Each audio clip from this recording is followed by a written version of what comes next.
Welcome back to Real Sports Talk. This is Chris. I'm here with Dante and JR. We're still talking to Justin, Champ, Babb. I wanted to ask you about blocking. Running backs, there's some big boys that be coming through those holes, man. And talk about having to meet head on with the meat huggers. With the meat huggers. If I was him, I'm not worried. Sam coming in here trying to knock your boy out.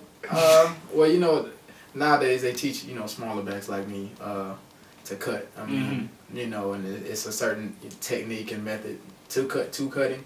But you know, a lot of coaches they always say cut. But my thing is, I think cutting for me is kind of like a sucker way out, I guess you could say. I mean, they not telling you. I mean, you know, I mean, obviously, if somebody, you know, I'm only 190 pounds, and you have a 230-pound linebacker coming full speed at you. Obviously, you know, don't be a dummy to it. But you know, it's technique, man. It's all technique, man. And, you know, once you get that technique down, even cutting or fitting somebody up, you know, blocking isn't an issue. And a lot of times, you know, and depending on the offensive scheme, the coaching staff wouldn't set you up with a D lineman or somebody that you know, it's kind of like, you know, obviously they can put you in the dirt if you don't, you know, utilize your technique the way it's supposed to be. So it's not tough, but you know, and that goes with coaching, man. Just putting your players in the best position for that player to be successful, you know.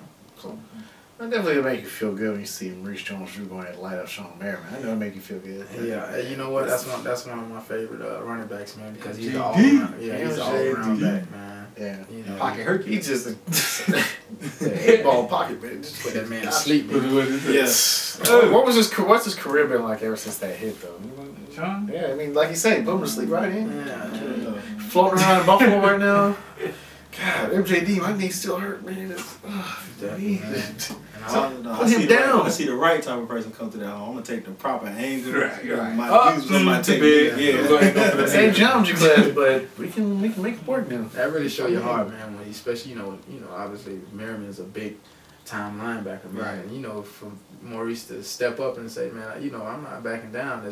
It really shows your character, show you know what kind of heart you have, man. And also shows how much weight he put on. You know, muscles, man. He got muscles. Don't get it wrong now. Maurice is a big dude. He's short, but he's big. He's ball. Definitely. So. Yeah, he's definitely a productive back. I mean, obviously with the running back position, it's really good that no matter what height or size you are, there's definitely a role for you. Obviously, like I said, we talked about how tough it is for running backs because you have to be versatile, but the good thing about being a running back is you can be a 5'6", 175-pound guy like a Jaquiz Rogers and still be successful, or you can be a Brandon Jacobs when you just run through the pocket. Like I said, it's all about the right system, you know. And like I said, I think, you know, just for you though, where do you see yourself fitting in when it comes with the team as a running back? I think I'm very versatile. You know, even some of my best years in college were, you know, when they move me out of the backfield and I can be at slot or, you know, I can run swing routes out of the backfield. It gave me an opportunity to be one-on-one with the DB or a linebacker, you know. And for me, you know, that's a win every time, you know, for a smaller running back for me to be against a linebacker. So, like you said, it's you know, coach staff utilizing each player the best way they can. But I can see myself being, you know, a kick returner, punt returner, you know, third down back. You know, just, you know, any position where I can get somebody one-on-one, you know, because I know I can win that battle, so. Definitely. I wanted to ask you a question about Cam. Cam Newton. Cam Newton. Huh? Cam Newton. Cam Newton. He had a pretty good rookie season. Yeah, he did.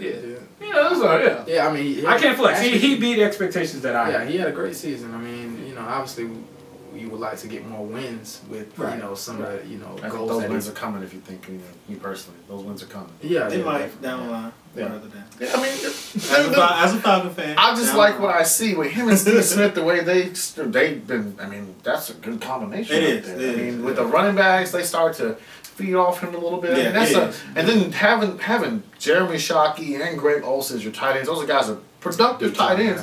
That's really good to have. And you know, I guess what you were saying is, you know, with Cam Newton. Cam Newton. I said Cam Newton, didn't I? Are y'all still talk and rap? Well, I mean, I'm still in contact with, you know, I talked to his dad and his brother and stuff like that. But, you know, Cam is obviously, you know, he's doing a lot of big things now. So we kind of lost contact. But, you know, it's no doubt that, you know, I'm still, you know, I'm cool with him, he's cool with me. Right, So, right. you know, we'll have our time where we meet up, and you know, God willing, is in the league. You know, I meet up with him and maybe playing on the same team, playing against him, or however it goes, man. You know, it'll work out how it works out. So, you know, he's still my boy regardless. You know, I always grew up with him, and you know, so it's cool. We'll meet when we meet. I will say this one thing though about Cam. Yeah, I like the confidence he had coming out as a rookie. I mean, that's invaluable. I mean, because you always see guys that just kind of come across, even kill like, oh, you know, I'm just trying to do what the league does. But he came out and said, hey, I'm going to be good. I'm going to be really good. And he did, you know. Obviously, the interceptions, who doesn't throw picks? Yeah. But seeing that, you know, how does that motivate you, seeing the guys you know go out there and really just put all the critics, pretty much put them to sleep? Right. How does that, you know him, how does that make you feel? Does it, you know, inspire you? How do you feel about I mean, definitely, man. I mean, you know, everybody was against him, you know, coming from Florida and then going to a JUCO school, and you know, things were always against him, you know what I mean, and nobody kind of ever thought that, you know, he would be the person that he is today, you know what I mean, and it inspires me to, like, you know, don't worry about what people say, don't worry about, you know, how people feel about you or what they, you know, what all that criticism, man. Just continue to grind, man, and continue to do what you can do. I mean, you know, and he should be an inspiration to a lot of people, man. You know, he always been a goofy person, and you know, and he always stuck true to who he is. You know, and stay true to who he was. So, I mean, you know, and that's the one thing I admire about him, and you know, I'm impressed that he continued to grind. He said he was going to be great, and he is great. So, yeah, really good answer. Well, folks, we're gonna wrap up with Champ. We'll be right back.